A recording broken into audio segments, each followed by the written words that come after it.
दोस्तों, एक राजा था जिसका नाम चंद्रशेखर था। उनके जीवन में सभी सुख थे।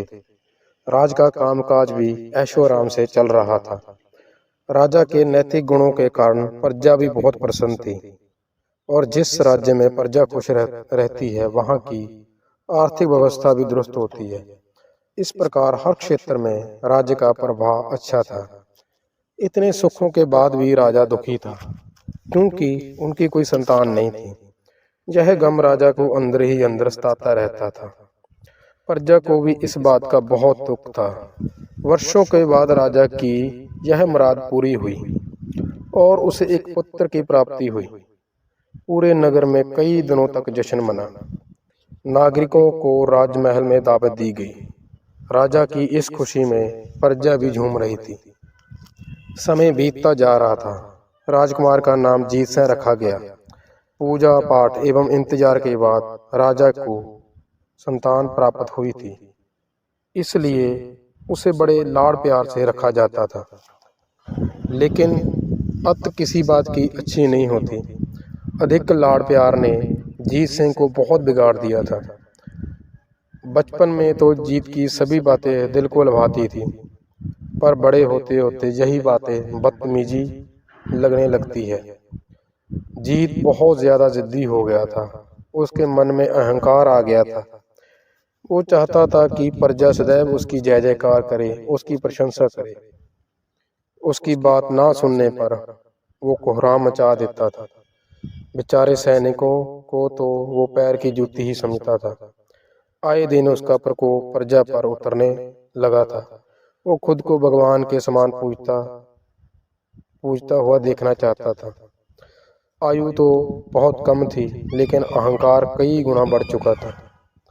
जीत की इस व्यवहार से सभी बहुत दुखी थे। प्रजा आए दिन दरबार में जीत की शिकायत लेकर आया करती थी, जिसके कारण राजा का सिर लज्जा से झुक जाता था। यह एक गंभीर विषय बन चुका था। एक दिन राजा ने सभी खास दरबारियों एवं मंत्रियों की सभा बुलवाई और उनसे अपने दिल की बात कही कि वे राजकुमार के इस व्यवहार से अत्यंत दुखी है। राजकुमार इस राज्य का भविष्य है। अगर उनका व्यवहार यही रहा तो राज्य की खुशहाली चंद दिनों में ही जाती रहेगी। दरबारी और मंत्री राजा को सतावना देते हुए कहते हैं कि आप हिम्मत रखें, वरना प्रजा भी निसहाय हो जाएगी। मंत्रियों ने सुझाव दिया कि राजकुमार को एक उचित मार्गदर्शन एवं सामान्य जीवन के अनुभव की जरूरत है। आप उन्हें गुरु गुप्ताचार्य के आश्रम भेज दीजिए। सुना है वहां से जानवर भी इंसान बनकर निकलता है। यह बात राजा को पसंद आई और उसने जीत को गुरुजी के आश्रम भेजने का निर्णय लिया। अगले दिन राजा अपने पुत्र के साथ गुरुजी के आश्रम पहुंचे। राजा ने गुरु गुप्ताचार्य के साथ अकेले में बात की और जीत के विषय में सारी बातें कहीं। गुरुजी ने राजा को विश्वास दिया कि वे जब अपने पुत्र से अगली बार मिलेंगे तब उन्हें गर्व महसूस होगा। गुरुजी के ऐसे शब्द सुनकर राजा को शांति महसूस हुई और वो सहर्ष अपने पुत्र को आश्रम में छोड़कर राजमहल लौट गए। अगले दिन सुबह गुरु के खास चेले द्वारा जीत को भिक्षा मांगकर खाने को कहा गया, जिसे सुनकर जीत ने साफ इनकार कर दिया। चेले ने उसे कहा कि अगर पेट भरना है तो भिक्षा मांगनी होगी और भिक्षा का समय भी शाम तक ही है, अन्यथा भूखा ही रहना पड़ेगा। जीत ने अपनी अकड़ में चेले की बात नहीं मानी और शाम होते हुए उसे भूख लगने लगी, लेकिन उसे खाने को नहीं मिला। दूसरे दिन उसने भिक्षा मांगना शुरू किया।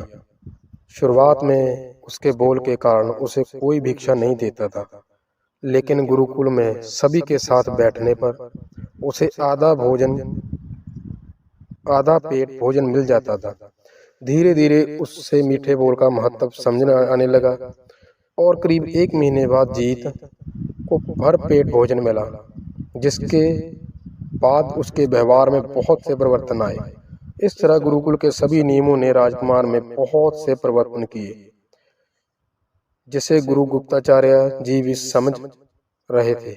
एक दिन गुप्ताचार्य जी ने जीत को अपने साथ सुबह सुबह सैर पर चलने को कहा। दोनों सैर पर निकल गए। रास्ते पर बहुत बातें की। गुरुजी ने जीत से कहा कि तुम बहुत बुद्धिमान हो और तुमसे बहुत अधिक ऊर्जा है, जिसका तुम्हें सही दिशा में उपयोग करना आना चाहिए।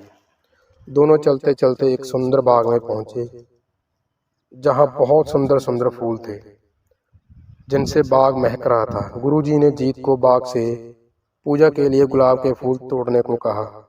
जीत झटपट से सुंदर सुंदर गुलाब ले आया और अपने गुरु के सामने रख दिए। अब गुरुजी ने उसे नीम के पत्ते तोड़कर लाने को कहा। जीत वो भी ले आया। अब गुरुजी ने उसे गुलाब सूंघने को दिया और कहा कि बताओ कैसा लगता है।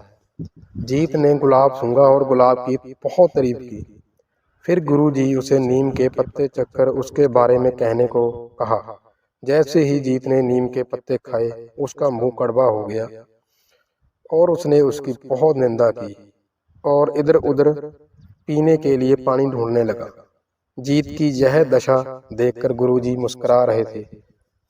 पानी पीने के बाद जीत को राहत मिली। फिर उसने गुरुजी से हंसने का कारण पूछा।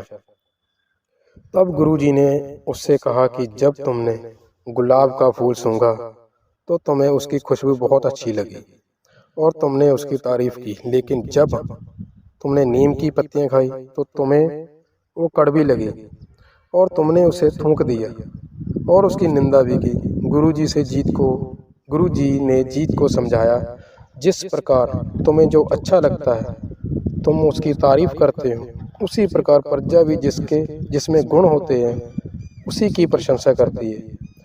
अगर तुम उनके साथ दुर्व्यवहार करोगे और उनसे प्रशंसा की उम्मीद करोगे तो ये कभी दिल से नहीं कर पाएंगे। इस प्रकार जहाँ गुण होते हैं वहाँ प्रशंसा होती है।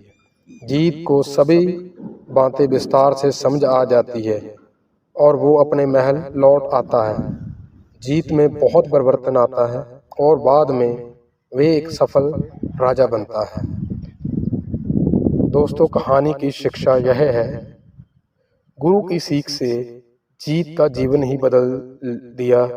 वो एक क्रूर राजकुमार से एक न्यायप्रिय दयालु राजा बन गया।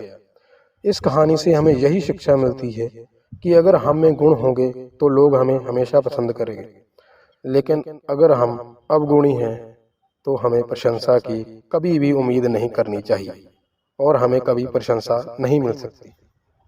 तो दोस्तों, कैसी लगी आपको आज की कहानी? दोस्तों, अगर कहानी अच्छी लगी हो तो लाइक कर दीजिए और आपके अपने चैनल स्टोरीज नेस्ट को सब्सक्राइब कर लीजिए और बेल आइकन को दबा दीजिए, ताकि आगे से हम जो भी कहानी डालें उसका नोटिफिकेशन आप तक सबसे पहले पहुंच सके। हमारा लक्ष्य है एक अच्छे और शुद्ध समाज को बनाना। जय हिंद।